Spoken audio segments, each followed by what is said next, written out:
¿Debo perdonar a la persona que me hizo daño? ¿Qué pregunta?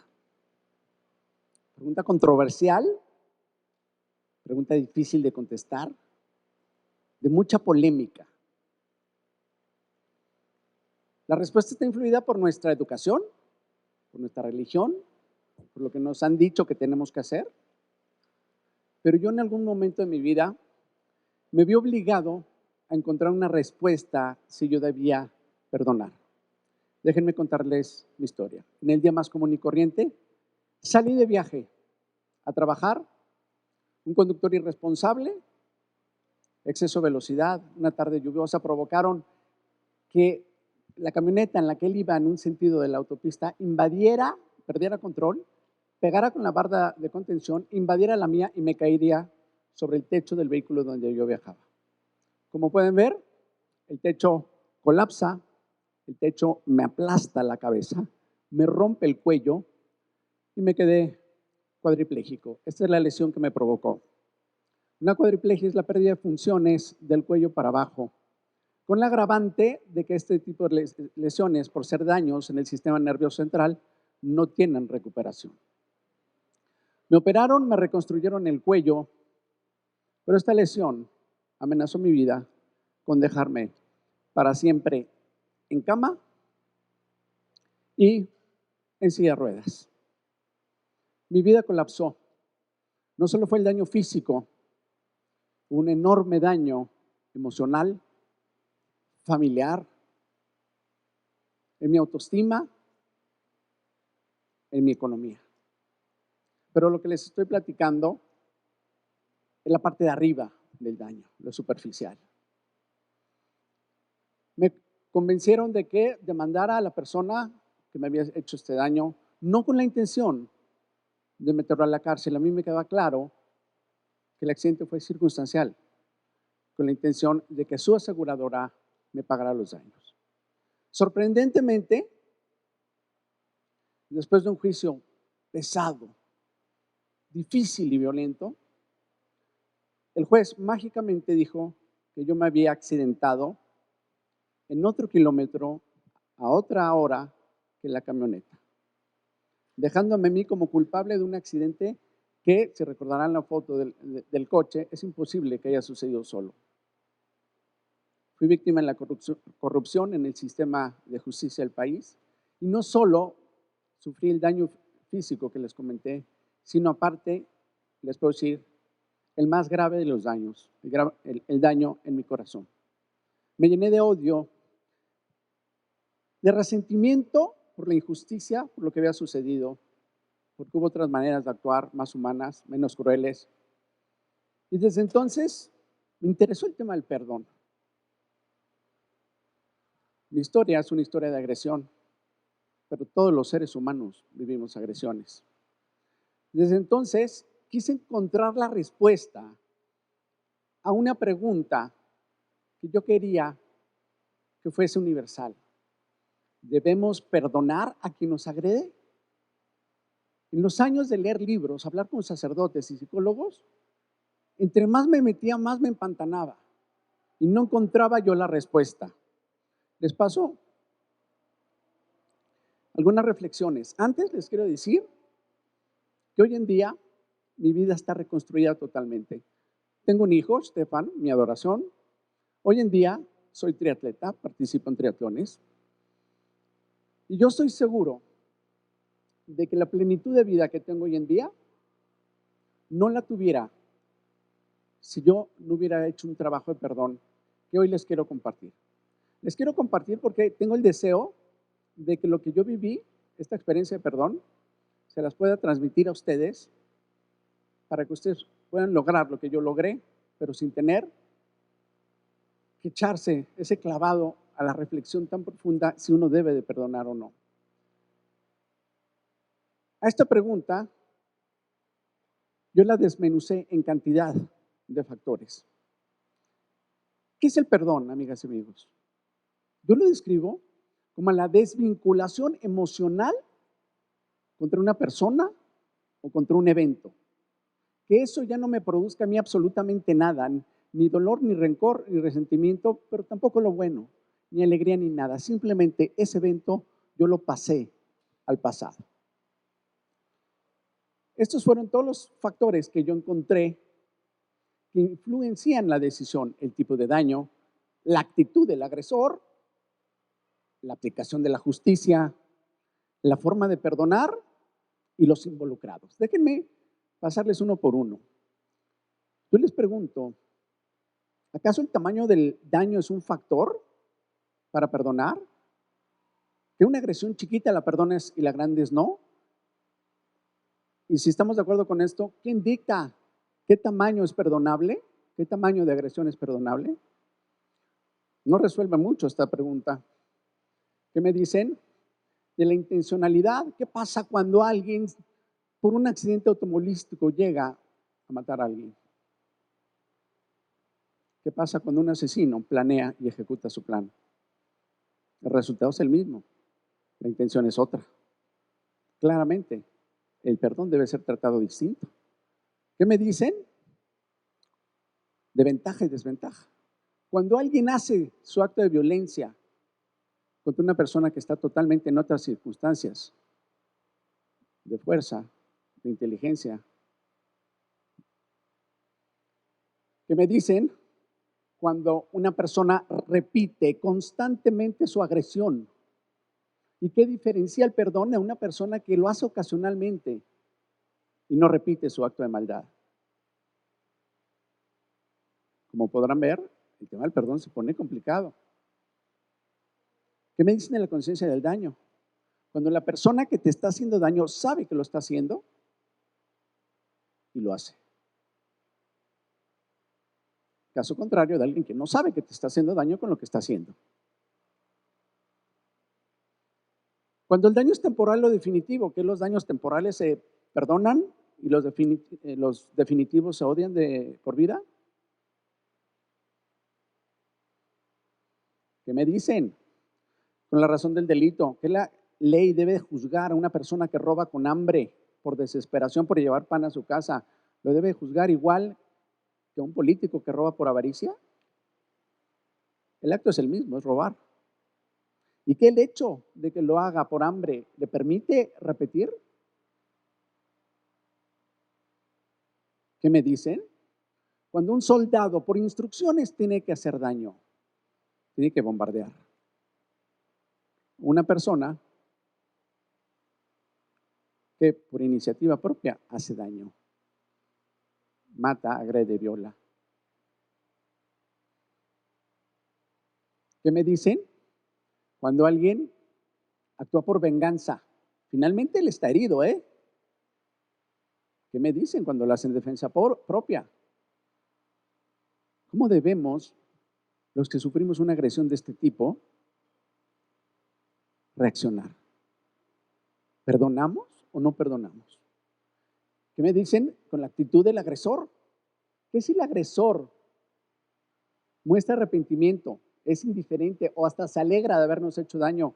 ¿Merece un trato distinto en cada uno de los casos? Por supuesto que sí. La agresión es distinta.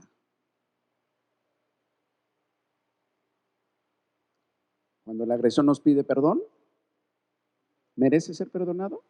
Ignoramos la falta que nos hizo y el simple hecho de pedirnos perdón, ¿se lo damos? ¿Qué me dicen? Cuando esa pareja que tanto quieres confiesa su infidelidad, ¿cómo tratas eso contra cuando tú lo descubres? El perdón es un tema complicado, créanmelo. Por más que lo estudié, más me hundía yo en esta frustración por encontrar respuesta. Hablemos un poquito de la justicia.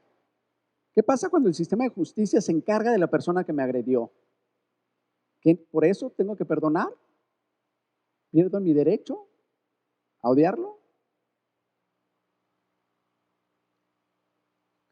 Ahora, hablemos de la reposición del daño.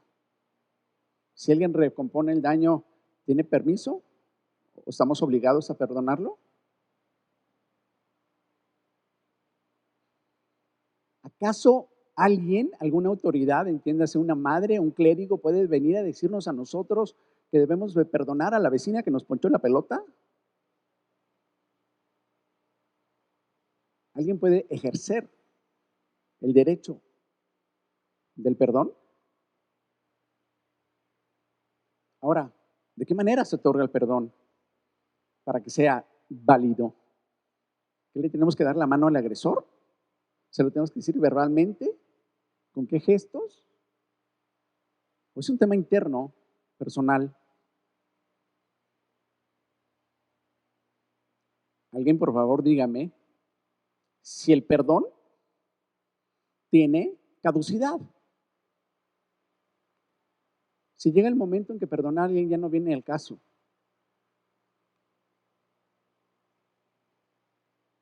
Ahora hablemos de los involucrados. ¿Quién debe perdonar? ¿Alguien puede perdonar en nombre de otra persona? ¿Que un estadista puede perdonar en nombre de su pueblo?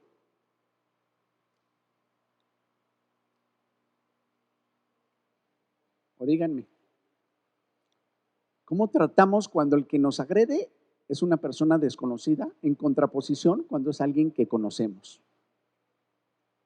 Una persona cercana. ¿Cómo afecta el perdón? ¿Debemos de perdonar a los que conocemos y a los extraños no? ¿O viceversa? O el vínculo con el agresor. ¿Qué pasa cuando la persona que nos agrede es nuestra pareja sentimental, nuestro socio de negocios, nuestro amigo, nuestro familiar? ¿Qué acaso la relación nos provoca alguna obligación distinta para perdonar?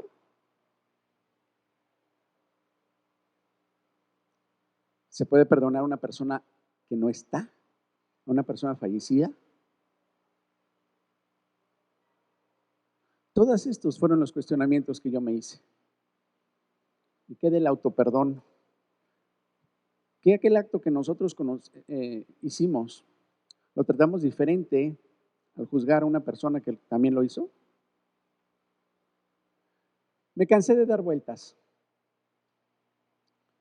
Nunca encontré una respuesta universal a esta pregunta. Pero la verdad es que yo no estaba dispuesto a dejarlo así nada más.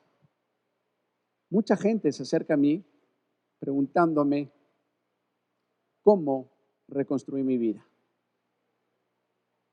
Y yo vivo convencido que una de las razones por la que reconstruí mi vida es porque perdoné. Y lo que yo quiero ahorita es decirles la respuesta universal que yo encontré a esa pregunta. No es mediante el análisis, no es mediante desarmando en pedazos lo sucedido.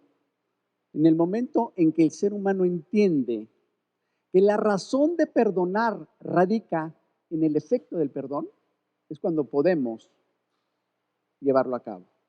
¿Qué quiero decir? Cuando nosotros entendemos los beneficios que nos otorga a nosotros el perdón, es cuando te hace clic de qué es lo correcto. El perdonar tiene tres clarísimos beneficios sobre quien lo ejerce. El primero es empoderamiento. Mientras uno no perdone, sigue siendo víctima del agresor. Así te hayan agredido en un momento de tu vida y 10 años después, tú puedes seguir siendo víctima de esa persona si tú no lo expulsas de tu corazón. Sigues sintiendo el odio que él te generó. No vuelves a ser el mismo. Quien perdona entra en un estado de paz que le permite retomar su vida. Y ese poder sobre tu vida, que en algún momento te lo quitó ese acto de violencia, ese poder es tuyo. Y lo tenemos que reclamar porque es nuestra responsabilidad. Segundo, crecimiento. Nunca he visto que alguien sea premiado por odiar, por el rencor. Al contrario, todos los actos públicos y masivos del odio, como el Ku Klux Klan, por ejemplo, son condenados. Inclusive están fuera de la ley. Sin embargo, vidas como las de Gandhi, como las de Mandela, son ejemplos extraordinarios de perdón. Algo tiene que tener el perdón de bueno para que sea tan reconocido y el odio tan castigado. Quien perdona crece, quien perdona se enaltece como ser humano, quien perdona sube a otro nivel. Que quede claro, el perdón no es un acto de cobardía, es un acto de extrema inteligencia, es saber lo que tienes que hacer con tu vida. Finalmente, el último punto es que el perdón retoma tu paz interior, expulsa a tu agresor. Lo que hace el perdón es trazar una línea entre la persona agredida y entre el agresor y la persona agredida. Quien no perdona, carga en su corazón, para arriba, para abajo, de un lado para el otro, de día y de noche, a su agresor en el corazón. Yo les pregunto, a ver, sé feliz con el enemigo en casa. Muy difícil. El perdón expulsa, el perdón separa, el perdón nos permite regresar a nuestra paz interior, que tan importante es a la hora de disfrutar. Si entendemos los efectos, la última pregunta que nos faltaría por responder es cómo perdonar. Y les voy a enseñar lo que yo aprendí. Cuando nosotros entendemos la relación entre culpa y responsabilidad es cuando podemos perdonar. En términos materiales, es lógico que el que tiene culpa sea el responsable. Pero ¿qué creen, amigas y amigos? En términos emocionales, eso no es el caso. Yo no puedo tener la culpa de tener un padre alcohólico, pero sí es mi responsabilidad crecer a partir de ese problema. Yo no tuve culpa de mi accidente, pero siempre asumí yo como responsabilidad el retornar a la paz interior y al crecimiento. El hecho que nosotros no seamos culpables de los hechos no nos exime de la responsabilidad de arreglar esto de aquí, que se llama corazón. Y el corazón sana perdonando. Les puedo decir que yo perdoné. Les puedo decir que si yo veo al conductor de la camioneta, le doy la mano, no pasa nada. Hice un perdón de raíz profundo. En mí, esa persona, ese accidente, no tiene ningún efecto emocional. Están en mi pasado, le deseo el bien. Y yo que viví una agresión y perdoné, los invito a que lo hagan. Los invito a que lo hagan por amor a ustedes, por amor a la vida. No podemos vivir siendo un banco donde depositas odio y los vas acarreando por toda la vida, porque ese no es el camino a la plenitud y a la felicidad. Yo los invito a que perdonen, repito, por amor a ustedes y por amor a la vida. Muchas gracias.